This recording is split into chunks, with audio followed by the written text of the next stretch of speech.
Welcome to Freeze Your Milk Podcast. I'm your host, Bridget, along with my husband, Chris. Podcast where we talk about the comedic side and serious side of parenting, life, and relationships. We are boy parents. We have two boys, Enzo and Rhett, with about a 6-year age gap between the two. You can check out our website, freezeyourmilk.com. Also, feel free to follow us on Instagram at Freeze Your Milk Podcast. Thanks and hope you enjoy. Welcome back. Welcome back. Good to see you here. Whew, it has been a busy... This has probably been one of the busiest 10 days that we've had in a long time. It's been a lot. It's kind of why we missed our mark last week. Right. But we're trying. It's a lot balancing 2 under 2 and an 8-year-old and... Well, we had birthdays last week. And we had birthdays the week before. Mm-hmm. And then last week my sister came and visited for a while and hung out. And that was nice. I mean... Yeah, and you had a vasectomy. I had a vasectomy. Yep. Woo, woo. How you feeling? Not great. I'm a little sore. I mean, was it better or worse than you thought it was going to be? Oh, it was definitely better than... I mean, I guess it all depends on the doctor, but... Yeah. The doctor was awesome. And he made it comfortable and... all in all, I mean, I'm just a little sore. You know, feel a little different, but all in all, it's a good thing, you know. We don't want to have 3 under 2. Yeah, no, we're good with 2 under 2 and an 8-year-old. I think that's our max. So here we are. Yeah. But we made it back to you guys. We did. And we're trying to get rolling back in the podcasts and give you a little bit of updates of what's going on with our lives. Yeah. You've been resting a lot more with this pregnancy. That was one thing that... Postpartum? With the postpartum. That was one thing that you had requested that you wanted to do because you kind of felt like with Rhett you didn't get to rest. You were kind of rushed back into just being a mom. You even kind of scolded me the other day because I did a lot with your sister here. Yeah, you keep pushing it. And you're only, 3 weeks? I know. So, and how are you feeling? Overall good. I definitely, so Arlo, has some stomach issues. Most babies do, but we figured he might because Rhett did. Fortunately, you had already cut out dairy. Yeah, I already cut out dairy, and then I cut eggs, and then last week I was asked to cut almonds, which was I kind of had a little bit of a meltdown about it. Yeah, you did. I was just, there's not a lot of snacks I like while breastfeeding, but one snack I love is these stupid Blue Diamond elote almonds, which are amazing and high protein, good fats, perfect breastfeeding snack. And so I eat a ton of them. And then I do almond milk yogurt. So being asked to cut almonds, I was like, oh my God, I can't fucking have anything anymore. I can't eat out. There's no point because it's either got dairy or egg or it's got almond flour if it's trying to be more vegan friendly. Fuck me. I mean, they asked you to cut it out. It wasn't hey, they recommended it. They didn't say you had to cut it out. No, but have you noticed a huge difference in the baby's gut? I don't know. That's what I'm saying. He's been pretty much the same since he was born. Yeah, I don't know. It's hard to tell.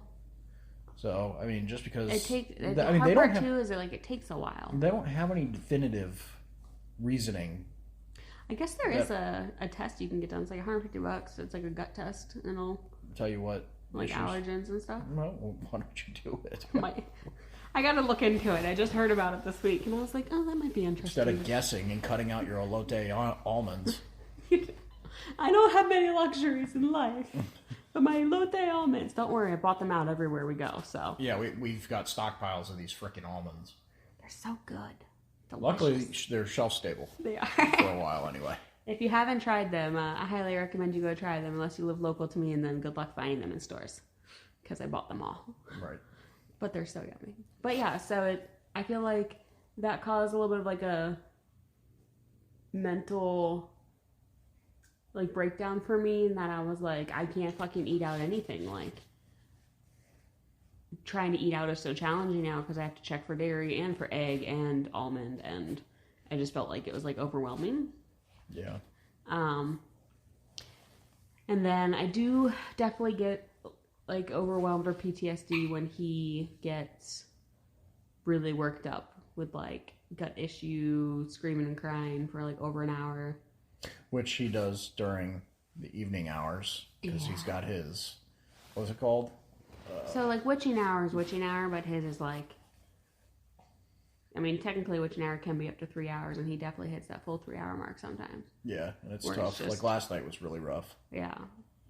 And sometimes it won't start till like after 8:30 or 9 o'clock, and then it'll go 3 hours. So like pushing into 11, 12. Like it's exhausting at that point because we're like, holy shit, dude, like go to bed. You're so tired. We're so tired. And now you're like inconsolable, just red face screaming. Right. Last night was tough. Yeah, it was. You normally don't get as bothered as quickly as I do, but you were bothered last night. I struggled last night for many reasons. I think a lot of it was the anxiety of today. The vasectomy, yeah. The vasectomy, and I was a little burnt out because Rhett's been getting up, normally at 4:30 a.m. and it's been extra cold here. And it's been a little. It's been a little uncomfortably cold here. Yeah, and for Phoenix, we don't get this cold. And our house is all tile, and not to mention one of the blower motors on our furnace went out, so half of our house won't even heat right now, and it's getting down into like low 60s. High 50s. Enzo's room hit like 58 the other night. Yeah, I mean, it's just too cold. And it's just, it's been a lot. And we've had a lot of company. We had my birthday. Like, we've been go. And that's not something me and you are really used to at this juncture in our life. We're very, I don't want to say sedentary, but we work from home. All of our stuff we do from home, like most of the time if we order stuff, we order from the stores and we go pick it up or have it delivered because we're kind of homebodies. We have to be with, the amount of kids. 2 under 2. 2 under 2 and, an 8-year-old. I mean, we have to be. It's just easier. Plus I had traveled, the week before? Was that last week? No, it was the week before.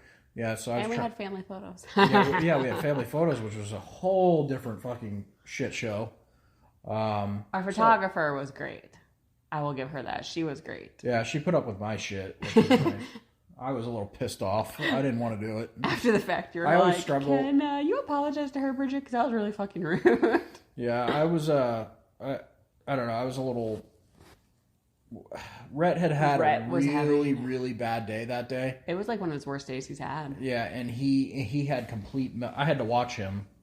Because Fridays I do a limited work schedule so I can watch him while she's taking care of the baby. And he went down for a nap and he woke up, and as soon as he woke up from that nap, he just had meltdown after meltdown after meltdown until we left to go to do the pictures.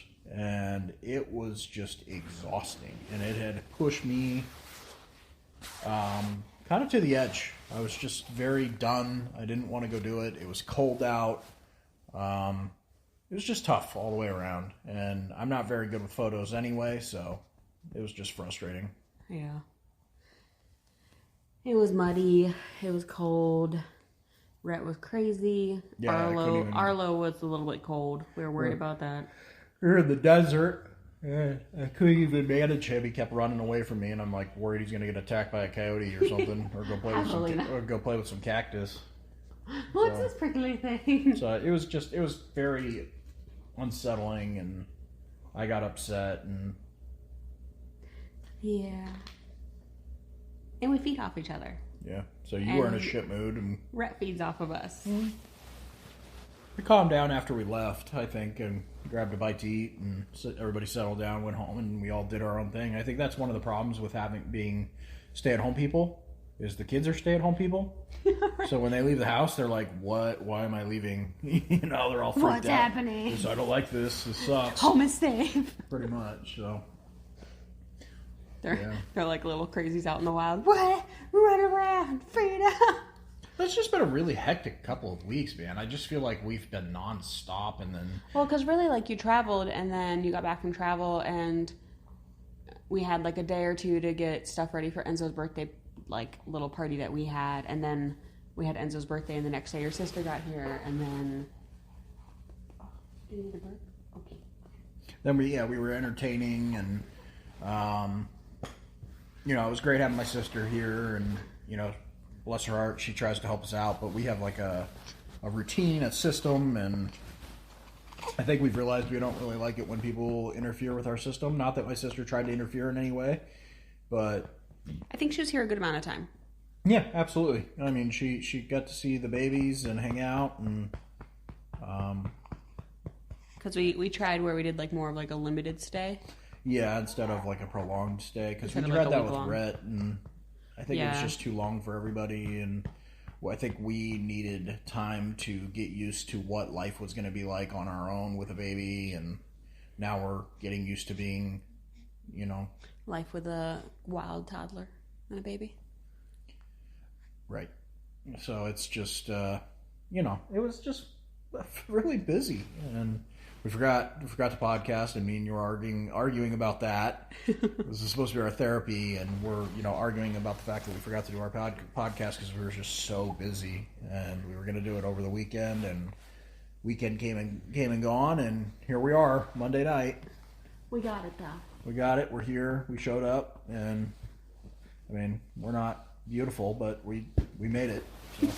Burping a baby and all. Yeah, we got the baby. We got one of the toddlers off to sleep, and we got the other baby that's about to hit his witching hour. And speaking of our toddler, he did you notice how like much he loved helping me with like making some like lunch earlier today? Oh yeah, I give him like, the dude is so he's receptive. Like, I'll tell him to do something, like Especially if he's like starting to get moody. If you're like, hey, do you want to help me? He'll be like, yeah. Yeah, like I've given him stuff to like go throw away and stuff like that. He'll go throw it away. Or, like, I just give him like remedial, tasks. Here, go do this. And he's getting very independent. So he's spending a lot more time in his room playing, or in the playroom, or and we have cameras in our house, so I just throw up the camera and watch him as he's playing, and he's getting better and better every day at just being him and being by himself and enjoying that time. And it's awesome. It's awesome to watch him grow. It's awesome to kind of see him come into his own. His personality's changing so much that He started giving like Arlo little hugs. Have you noticed that? Yeah. I mean, they're kind of like strangle death holds, but the first couple of weeks was a huge adjustment. I think, Rhett's starting to come through it. He's starting to get used to Arlo. He's starting to get used to not so much attention from mom, not being able to breastfeed whenever he wants. We had discussed your nipples were having issues, so we were like, does Rhett really need to still breastfeed? He does it as comfort, not as, nutrition. So we had a conversation about potentially you just, kind of leaning him off and cutting off breastfeeding. But you kind of realize that you're not ready for that yet. No, I don't think I am. So, which is okay. I mean, it was just a discussion. You both have to be ready, I think. I think it has to be the right time for both of you. Yeah, like I hadn't nursed him at all today, and I was starting to feel like a ton of mom guilt around it, where I was like, oh my gosh, am I depriving my toddler? Am I making him feel like he's less of a priority? Am I cutting him off before he's ready? Like, that's his way of snuggling with me. Like, he doesn't just snuggle with me. So am I... Not like he does with me. No, yeah. Because normally he used to just snuggle nurse all the time. Hey, baby. You trying to say He was a little hello? whiny today. I mean, a lot of it might have been the fact that he hadn't gotten any milk or anything like that. So... Yeah, so I ended up nursing him right before bedtime, but he definitely seemed excited about it and whatnot. Yeah. So all in all, I mean, it's been hectic. We've been busy. Yeah, a little bit. Why don't you talk about your sister's visit a little bit? Yeah, it was fairly simple, cut and dry. She came over here and was going to help out around the house and maybe cook some meals or go get meals, and she did some of that, and We went shopping for some clothes for photos, and Oh, she did grocery shopping. That was really nice. yeah, she did grocery shopping with me. Yeah. I went late when she came in because we were completely out of groceries.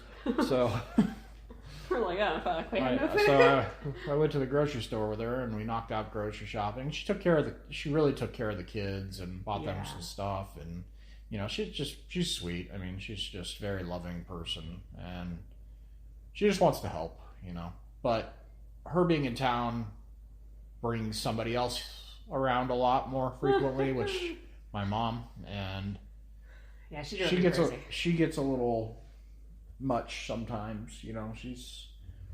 She tries, but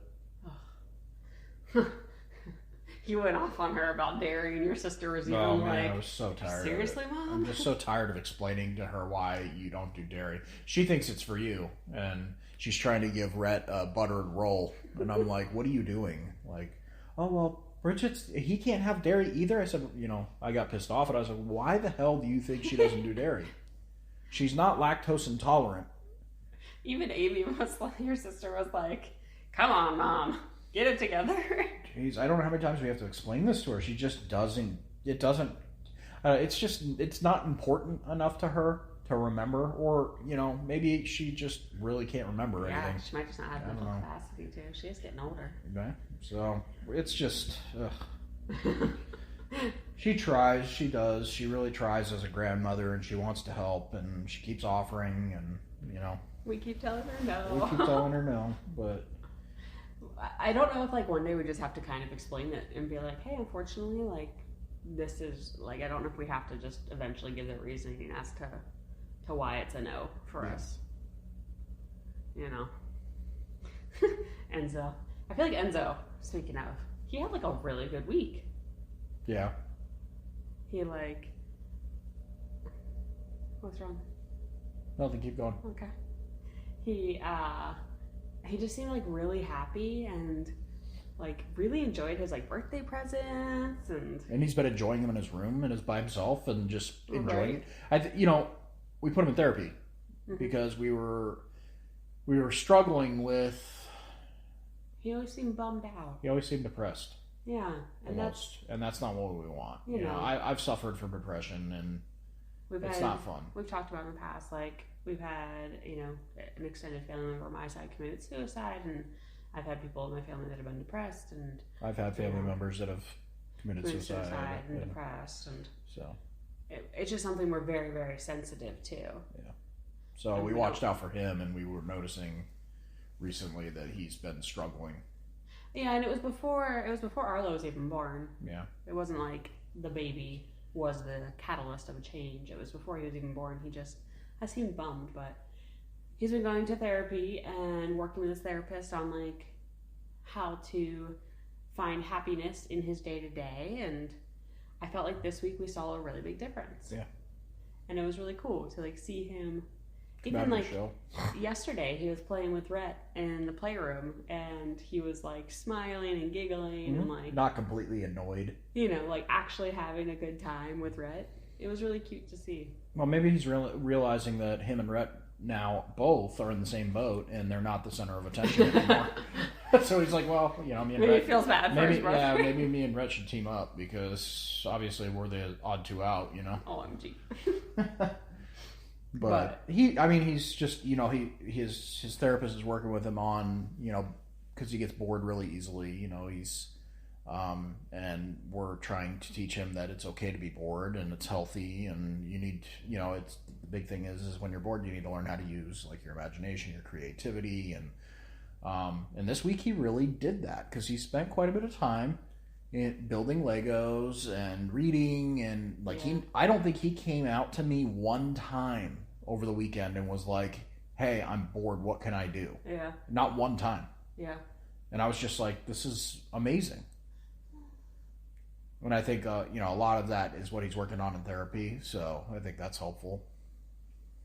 It was really cool. Yeah. But he cracks me up. So he's so intuitive sometimes.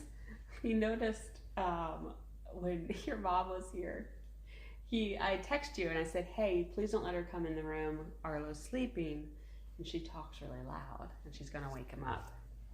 And I text you that. And I don't think you said anything out loud at all to your mom about that or anything. Enzo comes in the room like 10 minutes later. And he like looks at the wall and he's like, oh, Grandmama talks really loud. Like you can hear her through your wall, Mom. Mm-hmm. And I was like, oh, Chris must have said something. I mean, I've got that loud voice too. I've got a very commanding voice, and it carries. I think it runs in your family. But she is a lot louder than me. Yeah.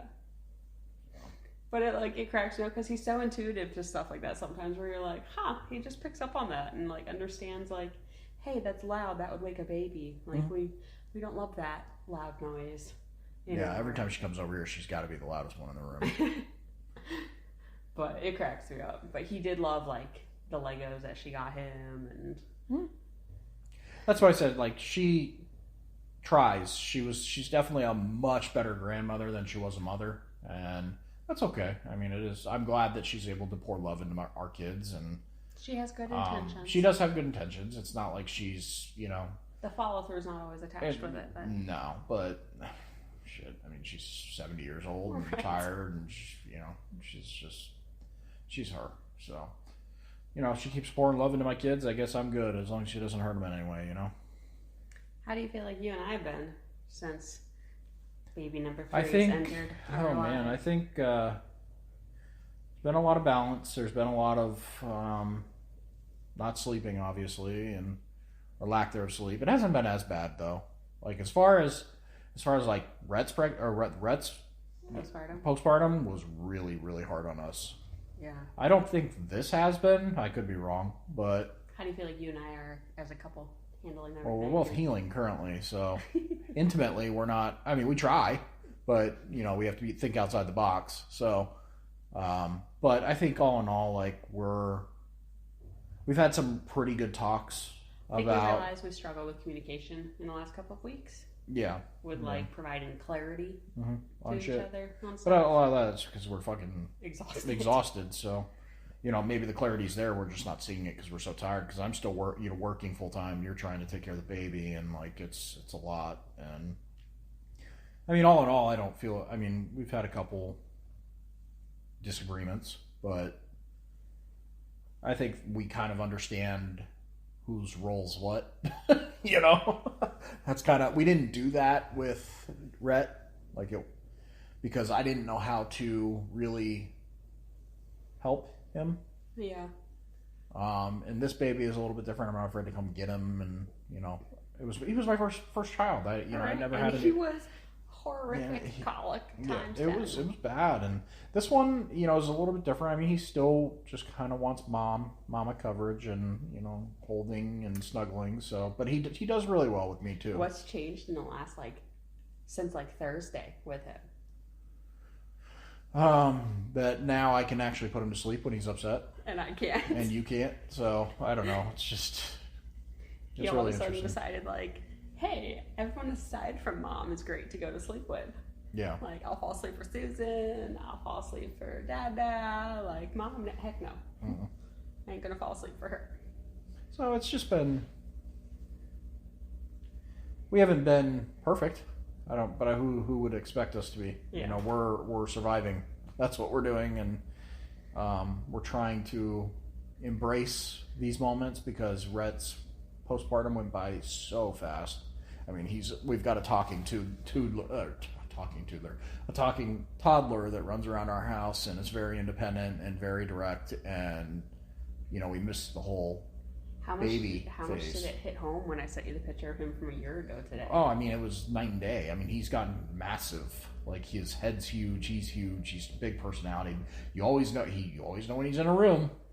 Very booming personality. He's all over the place.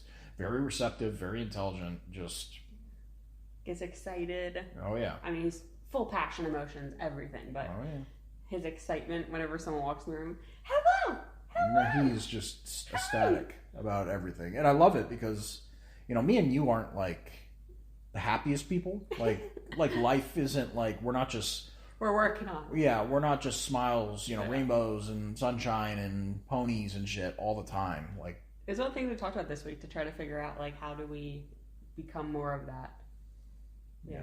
Well, and I think with us we've kind of realized that we need to give each other grace. We need to give ourselves grace. Like, this isn't perfect. It's a lot better than, again, I feel like this go around has been better than with Rhett. Oh, yeah. For sure. Because Rhett was very, very difficult. You were on the verge of postpartum depression, yeah. and I was new to being a dad to a newborn, and it was just a lot. And I was still traveling, and I was working, and it was a lot. Yeah. So, I don't know. Oh, no, I feel like, I mean, we're not, I feel like we're on the same page most of the time. I feel like we've had some good discussions about, like, hey, especially when we're more tired now and more stressed now, like, we have to be better communicators. Yeah. And, like, over communicate versus under communicate. And I think having those discussions has been really helpful. Yeah. Like, you've told me, like, hey, Bridget, you've got to tell me what's going on in your head. Like, you know, I need to know where your head is at and what you're thinking. Because part of the problem is why are you crying? Yeah, part of the problem is like you're resting and you're healing in our bedroom most of the time now. And it's easier for you and the baby in there because you got your little station set up in there, you got your TV, you got your stuff, and like you're comfy in there. I don't have a toddler. You don't have a toddler trying to get on top of you and slap the baby in the face and poke him in the eyeball. Like you don't have that. It's a controlled environment. Yeah. But the other issue is, especially like during the week, like I'm alone. You're alone. Yeah. I'm in my office because I got to work. Rhett's with our nanny. Mm-hmm. Enzo's at school, and I'm just inundated with I'm focused on my stuff, and then I completely kind of forget about you, you know. And I'm like, you know, and you'll be in there by yourself, and I'll come in, and you'll just have a meltdown, and I'm like, what is happening? Like, what has happened? You know, and a lot of that stuff you're trying to hold in because you feel like, you know, I'm doing a lot. Well, yeah, you know, that's kind of what I can do. I mean, you did a lot and you're doing a lot, you know, and now you're getting emotional again. So Hormones, I love them. But anyway, we're just kind of. You do so much, and I'm so appreciative of that. And I struggle with feeling like I'm putting too much on your plate sometimes. I'll honestly tell you, well, I probably won't, but I'll honestly tell you if there's too much on my plate. Yeah. Just like you probably, because you probably feel like it's a lot on my plate to like be primary for the baby. Well, that if I don't have that discussion with you, that impacts my sobriety. Yeah. Like people, for listeners, a lot of time I had issues with addiction, and you know I had to go to rehab and stuff like that, and I've worked through a lot of that, and I've been sober for a really long time. But that's something that it's a conversation that I have to have with you. It's not something that I can just And I know that. Like I haven't gotten to a boiling point where I'm just like, oh God, no, I can't do this. You know, I haven't really even gotten close to that. Some days I have tough days. Yeah. And I get frustrated or short fuse, but I don't know. I feel like for the most part we're doing pretty well. It's definitely different this time There's around. always room for improvement on things, but it's different this time around for sure. Yeah. It's also helpful that Enzo's a little older. Yeah, he is extremely helpful. Right? Like he picking up toys and getting water and doing this and that, and he kind of wants to help, you know. Right. For those hold the baby. And having children, a nice 8-year age gap is fantastic. Yeah. 6 years a little tough, not as helpful. You know, 8-year perfection. Yeah, it's great. He wants to hold the baby. The baby's cute to him still. Right. He's not annoyed by the baby. Oh my gosh, I cannot wait to get someone's family photos back of like she got some of just Enzo and Arlo. Oh, those will be good. Oh, and he's like all snuggled holding it. You can throw mine away because it's all going to be a scowl. No. That's probably why she doesn't send them to me. Probably. She's like, I don't have any good usable photos. It'll be good. It'll be fine. Well, we're going to wrap up, but, you know, we appreciate everybody listening to us and tuning into our sorrows and the good stuff, the bad. Our sours. Yeah, our sours. I'm a little tired.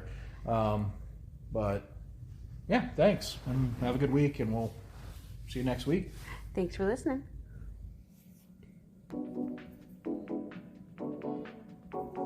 Thanks, everybody, for listening. You can check us out at freezermilk.com or Instagram. Freezer Milk Podcast. Until next week, guys. Thanks. Don't forget, parenting is a trip. We are all here on the journey with you together. Thanks so much for listening.